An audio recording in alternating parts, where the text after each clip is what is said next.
Lisa Bissett is the CEO of Jorgensen Company, a fire life safety company. I'm really excited to interview her as a fellow accountant. She has risen to the rank of CEO through leadership in controllership roles. Lisa, thank you so much for talking with us today. Thank you, Julianne. It's so nice to be here. So, can you tell us about how you started your career? So, I graduated from Fresno State with a business management degree, and I accepted the very first job I was offered with Kmart. So, I started there and I was in the management training program and became an operations manager. And we worked 14-hour shifts and we had one weekend off a month. It was just crazy.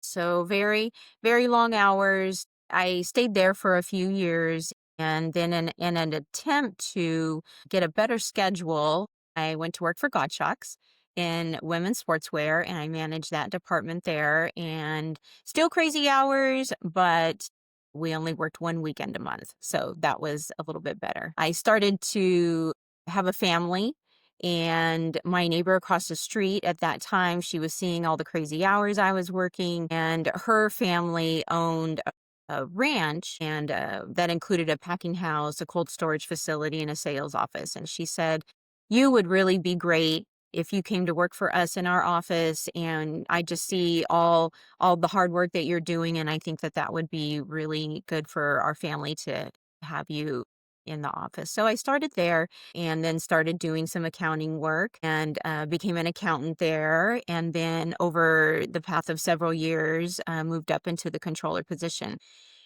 And, being in finance is good and bad. You get to see the great things a company's doing, but then you can also see if there's a decline in the business as well. And so many small farmers struggle over time, and I could see that that was starting to happen and see that writing on the wall. So I decided to leave agriculture and I moved into healthcare finance.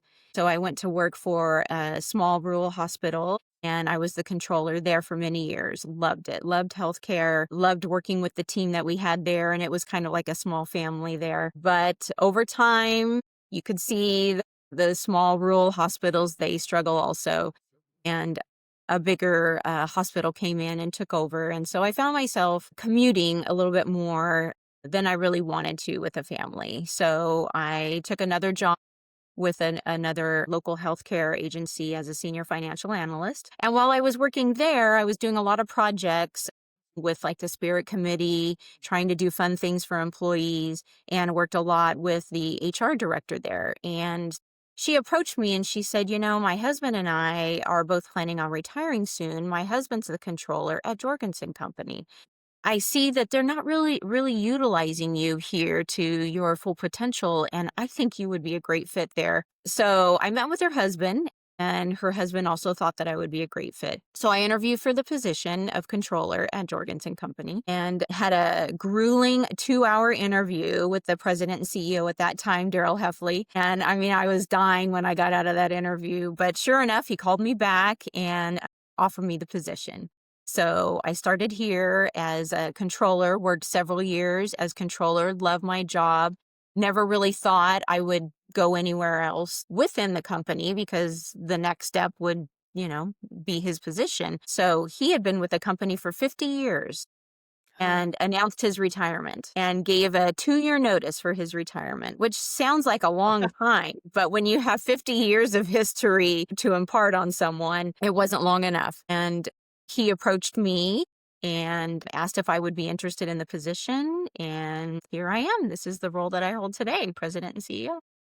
That's a great journey. And it's interesting to hear that your decision of when to depart from one job and move to another was a mix of what suited you best and served you personally, as well as looking into the company financials and reading into the future of where that company was going to go and wanting to be a part of organizations that are going to be very fiscally successful for the long term.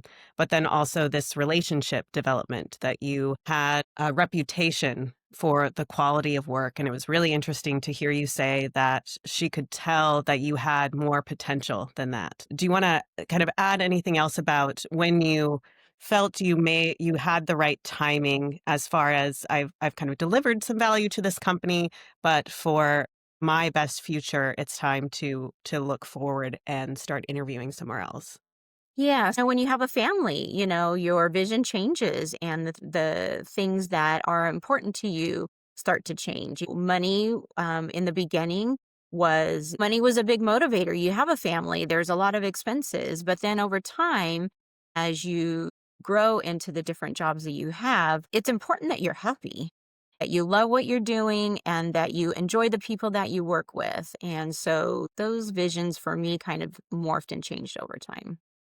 And can you talk about pursuing a career when you have transferable skill sets like financial acumen and the soft skills of leadership? It sounds like you had the perception that you wanted to go into people management right away because you were in that management training program right out of college.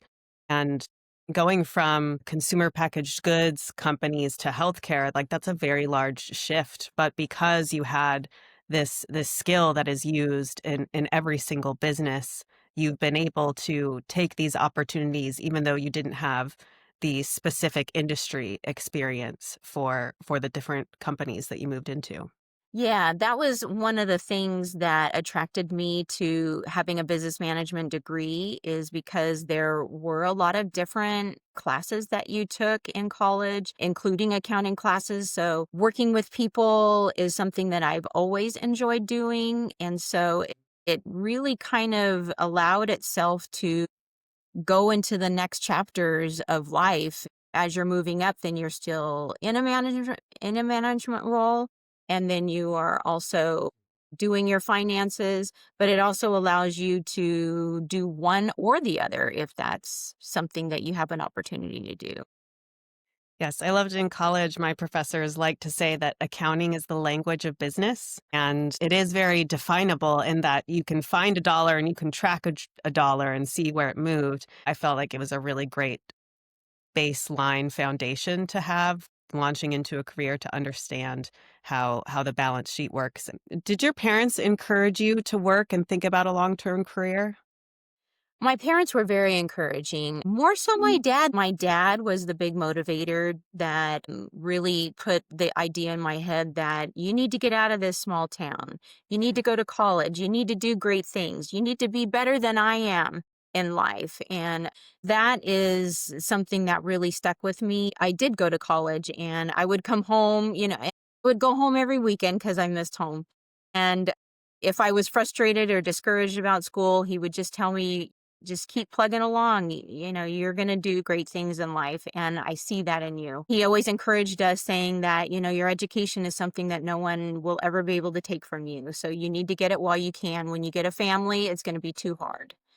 And so I really took that advice to heart. That's wonderful. I'm so glad to hear that belief and that role model that you had. When you went to college, what class would you say was the most valuable to your career? All the classes were great, but the accounting class, obviously, those accounting classes were my ability to get into the finance world and has been the majority of my career in finance. So I'm glad. And I had great accounting teachers. That was helpful as well. Keep you interested. Plus one to that, do not get through college if you don't take a single finance class. Take advantage of that, even if you're an art history major or like a film major. Take a finance or accounting class. Yes. Let's step away from career for a minute. It's Saturday morning. You have no responsibilities or chores. What do you do?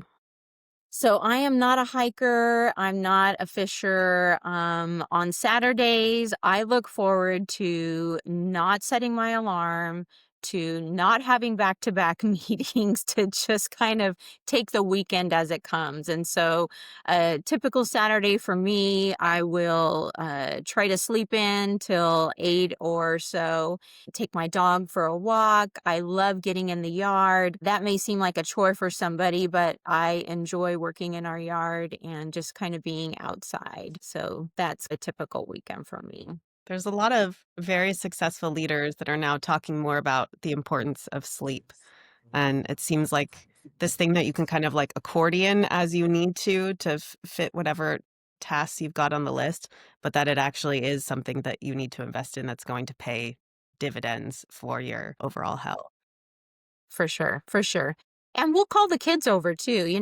They're all out of the house now, and we'll call the kids over to say, "Hey, let's have family game night." They'll come over, they know they're going to get dinner, and just making those memories too are awesome. And you have daughters, correct? I have a daughter and a son. My Uh, daughter just turned 30 this year and she's getting married next year. And then I have three stepchildren also. And one of them has a child and he's turning 3 this year. So we have a big group and it's a lot of fun. What advice do you have for young women who are just starting their career? Really, some good advice is that you can do anything. Don't limit yourself. If you see a career that you see, currently I'm in a male dominated industry. And that did not discourage me at all. You can enter your career in finance or in any aspect that you want to. I would just say whatever you want, you just got to get after it. You got to make it happen. It's not going to just land on your doorstep. So, whatever sights and goals you have for yourself, go get it. Let's pivot and talk about Jorgensen. It's a fire life safety company. And this is one of those areas that I think the disconnect between college and the real world and the job market is much more vast than people realize. I remember thinking I see this long list of college majors and I thought, okay, this must be where all the jobs are and I just pick where I want to work. But there's actually a lot of jobs where you can make a very good living that do not require a college degree. In America, we have safety laws, and one of those is that every business needs to have some kind of fire suppression system, be it the red fire extinguisher or sprinkler system or more advanced systems. And every company that has a physical space, they have to have those. If a fire broke out, it would get put out. And people have to service that equipment on a regular basis. So there are tens of thousands of people whose job is to make sure these components work. And it's something that most people don't even realize is a job that is available all over the country. So can you tell us a little bit more about the industry from the inside perspective? And like you said, you are succeeding in an industry that is a very male dominated, maybe because the perception is that you have to be mechanically minded and that that is something that is not accessible or natural to women. Yes, I mean, that's very true. Jorgensen Company do fire sprinkler systems, fire alarm systems, kitchen hood systems, backflow prevention. We do fire extinguishers, gas detection, safety supplies, the whole gamut. And we are starting to see some women becoming interested in our industry, which is fantastic to see. I have a few technicians right now that are female. And I think that one of the things, well, a couple of the things that are attracting them to it is that they can be outdoors. And I think that fitness for a lot of women is very important. So being out and about and doing manual labor or getting into a position where maybe it's a commission position. So now they have more control over how much their paycheck's going to be. Those things have been very attractive to them. I have one technician that her van, all the inside of her van is outfitted in pink. It's so cute. I love it. And we take her to job fairs. We're starting to go to job fairs more to try to get awareness of our industry. It's I don't know why it's such a widely kept secret, but kids don't know that this is something that's available to them. And not all kids want to go to college. College is expensive. And but a trade is something they can most certainly do. And a lot of times when you get into an industry like ours, we'll train you. We'll fully train you. So you'll be working and earning a living while you're training. And maybe you want to be a sprinkler fitter. So maybe you get into apprenticeship program for that. Really, there's just so many opportunities for that. So we are trying to go to job fairs now. We do try to take one or two of our women to go with us so that all of the kids, the guys and the gals can see that this is not just for men. This can be for women too. Yeah, so playing off of that, one of the things that you have to think about as CEO is recruiting and growing your company. But as CEO, there's dozens of things every day that you could be directing your efforts to, from financial success metrics, there's the future budget, there's risk to your company, competitors, your brand identity from a marketing perspective. So, how have you honed in on your intuition on each day where you decide to focus so that you can maximize the value of the company? Well, you definitely have to have a business plan and goals set for the company. Without that, it's very difficult to navigate. You also want to make sure that you have a great team. So you've got to really focus on your people and how you are investing in your people and your customers. I mean, without all of these things, you're not going to have a very successful company. So, your customers, you want to make sure that you are giving the absolute best customer service and that you have a team that is experienced and qualified enough to do that. And so, those are the main things that I try to focus on. Can you talk about one of the hardest decisions that you've had to make as a leader and what you learned from it? One of the hardest times and decision making times was during COVID. You saw businesses closing, businesses struggling, and you had to make the right decisions to try to keep your business afloat. And Jorgensen Company, luckily, was an essential business during that time. So we did stay open. Everybody came to the office every day. Technicians worked in the field every day. But it was a really scary time. You had to take a lot of safety precautions trying to protect your team, but they also had to be out and about and making those decisions of were they going to get the vaccination? Were they not going to get the vaccination? We had, a lot of technicians that were not wanting to do that, yet we weren't able to get into a lot of the businesses without it. They would require to see your COVID vaccination card at the door before they would allow you in. And so, a lot of eyes were on you as to how you could coach and navigate people through that time. I distinctly remember having to go to our team to tell them when we had our first positive COVID case. And I mean, just tears, people scared to death that they were going to die. Yet we needed them to come back the next day and the day after that. And driving home some nights, just so nervous about how were you going to make this all work? How, you've got your staff that needs a job and they have their families to feed. And it was just so difficult, and I hope we never have to go through anything like that again, but that was definitely the most difficult time in trying to make the right decisions at the right time, and it was ever changing, constant changes during that time, but I'm glad that's over. Yeah, that's a great example of the mental load and responsibility that you carry with you and having to manage through a macro situation that you did not bring on, but that you have to tackle and face head on and make decisions about, and one that even had personal beliefs. As a CEO of a company, you're going to have people with different backgrounds, different beliefs, different cultures, different religions. But as you said, then you're also balancing company policies. I remember my husband is one of his customers is NASA, which is a federal organization. And with a lot of, we've kind of faced the same thing. I was at Intel at the time. And because the federal government was one of our customers, that put pressure on to have a certain mandate for the vaccine. But the leaders still wanted to be very mindful of the beliefs and strongly held convictions that their employees had and not losing talent. Absolutely. Yeah. A lot of people dream of rising to where you have achieved to be the chief executive officer of a company. But has your definition of success for yourself evolved and changed now compared to early in your career? By leaps and bounds.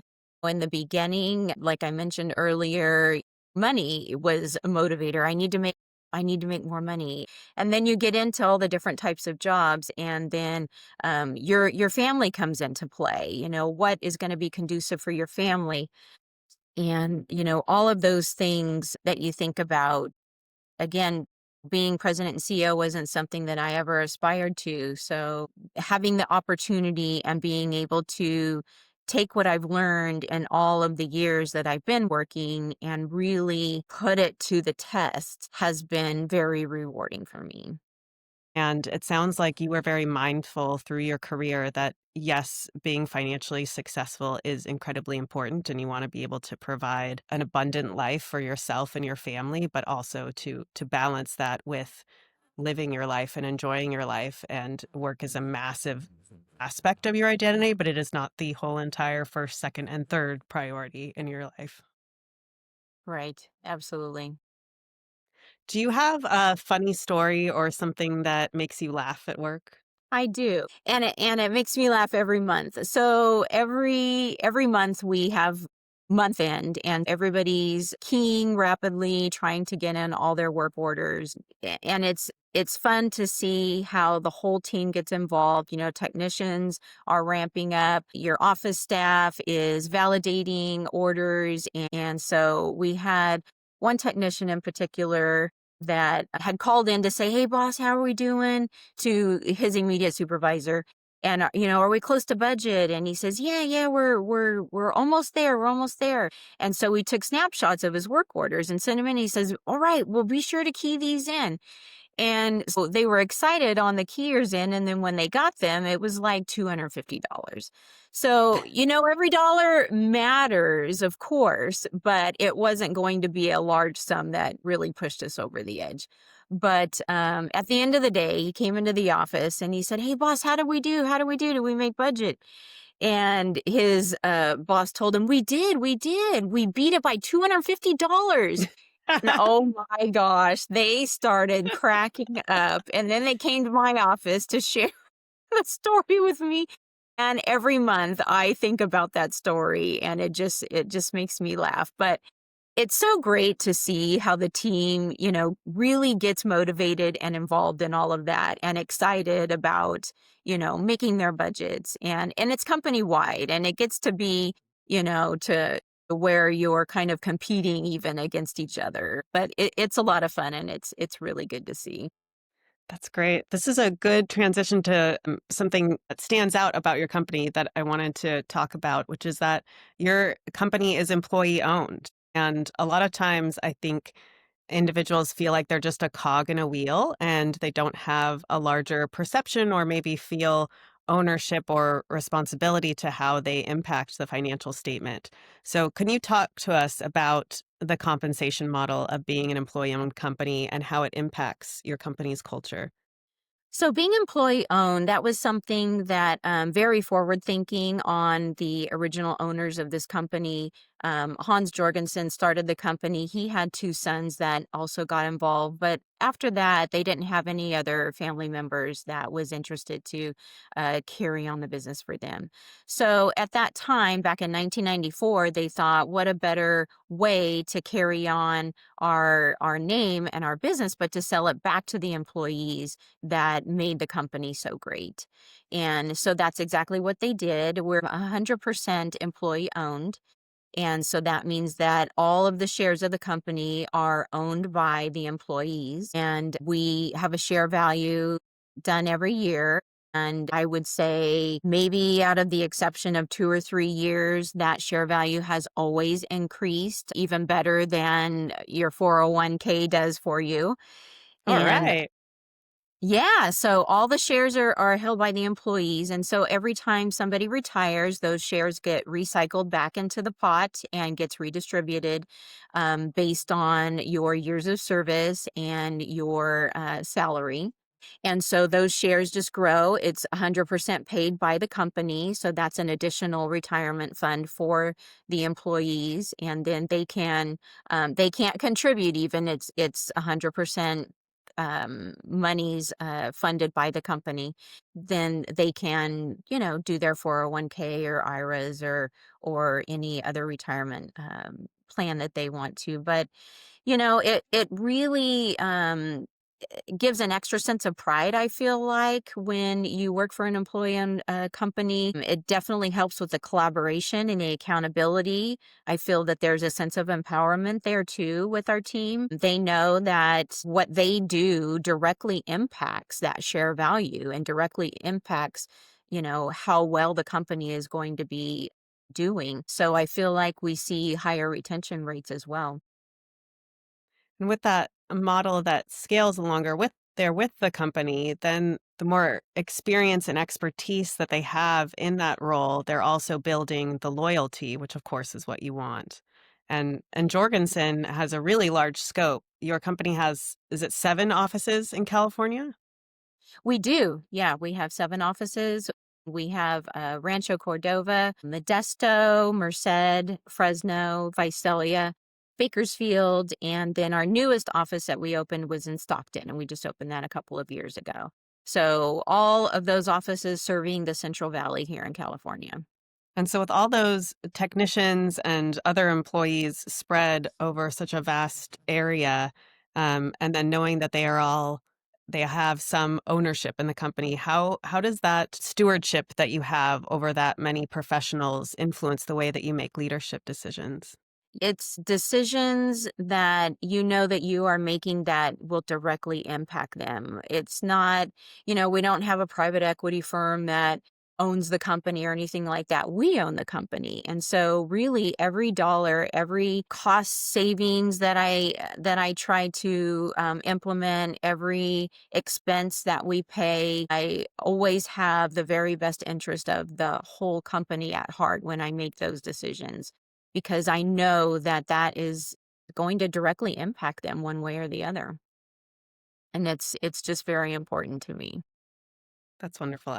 I would venture to say that is something that is particularly poignant with females who are leading an organization. So it's so exciting to see more of that in the world. Pivoting to some advice for our listeners, I think now there's a perception that it's a pretty difficult time to be in the job market.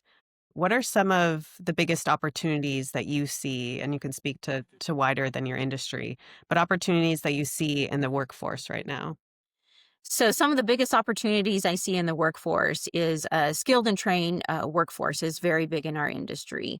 So when we talk about people honing in on a trade, that is something that really lends itself for us. And as we talked about before, college isn't for everybody. And so this is a great industry that they could get started in, having us train you up. One of our mottos is hire to retire. We do have a lot of longevity here, which is very impressive for a lot of people that look at our company and wanting to work here. When Daryl retired, he had 52 years in the industry. We've had people with 45 years. We have people that will not retire until they hit that certain, mark that has been a goal for them. And opportunities for kids that just want to do something that they love, want to have a hands on type of experience, whether that be with a sprinkler system or a fire alarm system or anything like that. We install, service, and repair all of these types of equipment. So even if they don't go into the installation side of it, they can just be doing services. And so there's just a lot of different things that they can do, and I think that that's exciting for people. Yeah, as we're moving to an ever increasing digital world, there still are so many hands on opportunities. I've seen with a number of data centers that are being built all around the country and the world that there's a high demand for electricians and for plumbers because these processors are water cooled. And that's not a trade that you're going to be able to slide into after going to get a 4-year college degree. And there's a lot of organizations that are now incentivizing what people would maybe characterize as blue collar work, but that this technician work, this mechanically minded work is not going out of vogue, despite the fact that we are moving to ever increasing digital space. There is still a lot of physical hardware that needs to be put together and maintained by trained technicians. That's right. That's right. And can you talk about what impresses you on a resume? So things have changed over the years, and it seems like people are jumping around in their jobs a lot, and it's not impressive to me. I like to see longevity. I like to see no gaps in employment. I like to see that you have some commitment and some loyalty there. And it doesn't mean that you have to stay somewhere 40 years, but what impresses me is to see that you have stayed somewhere at least a few years, honing in on your skills, improvements, also seeing growth from job to job. I think that that is very impressive also.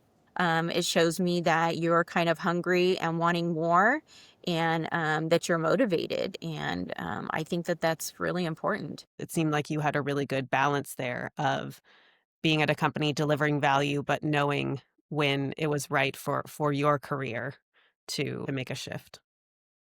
Right. Can you tell us who a hero of yours is?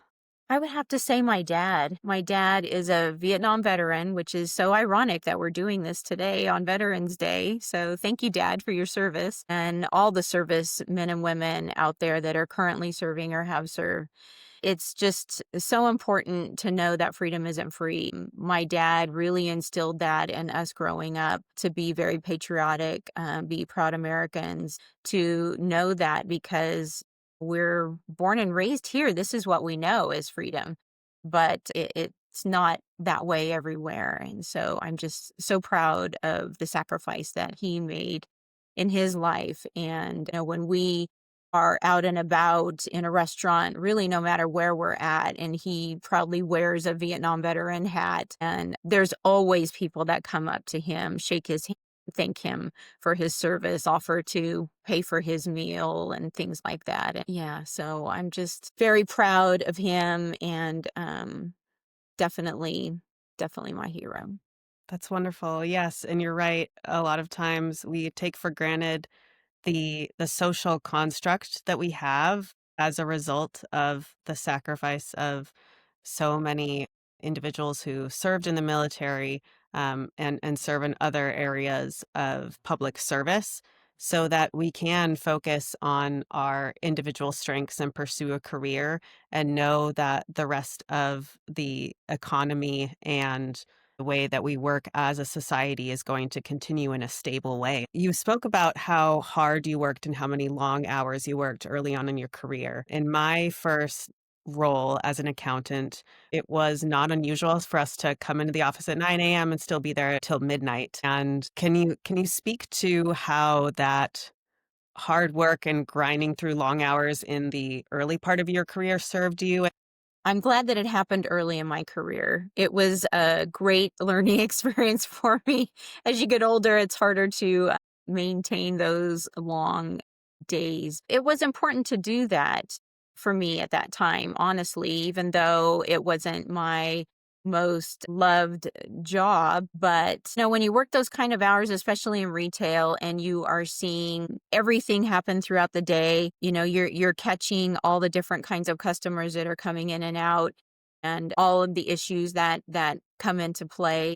You've got to have a hard work ethic and a good work ethic to maintain the requirements that are needed for certain jobs. There may be requirements even, from time to time in the industry that I'm in now.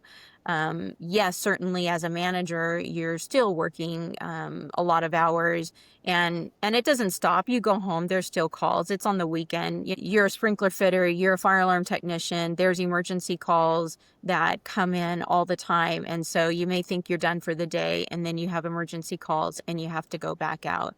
Without that mentality that it's necessary and that it needs to be done, how is the company going to continue? So I feel that it is important that you have the ability to do that. And it's not only important for the company, but it's important for you too, because it just goes to show how much you can do in your life. And when I look back over my career and think about the things that I did, that is something that I'm proud of. Or, coming from a small town and, just a little girl from Dinuba, and rising through the ranks, and in every position that I had, I always excelled. I always was able to move into the next position. And here I am now at Jorgensen Company, the first female to ever be in an executive type position, the first female on the board. It's just it's exciting to see how your path plays out in your life. And as grateful as I am for everything and how scary it is from time to time, just very thankful for it all.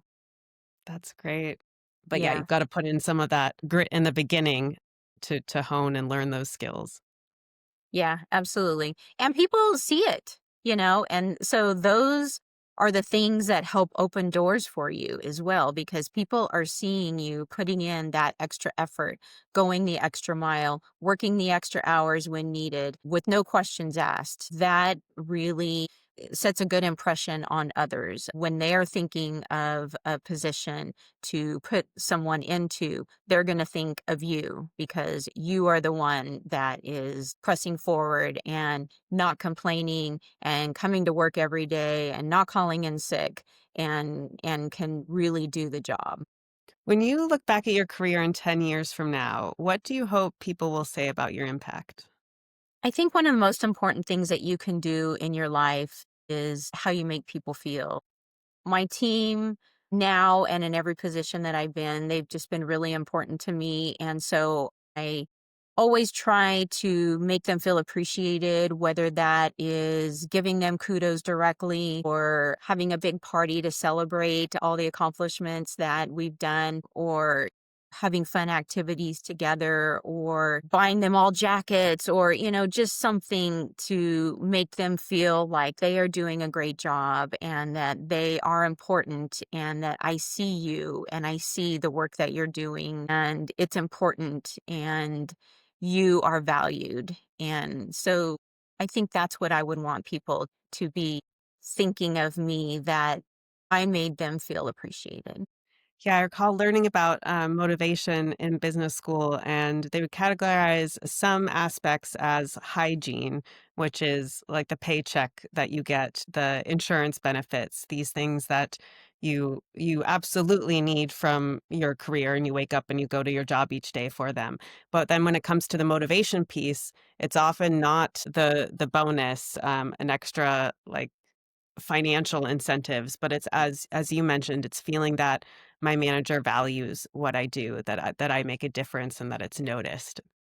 Lisa, thank you so much for joining us today and for giving us insight into your career and for inspiring so many of our listeners who are navigating their career and dreaming up where their lives are going to take them. Thank you so much for having me.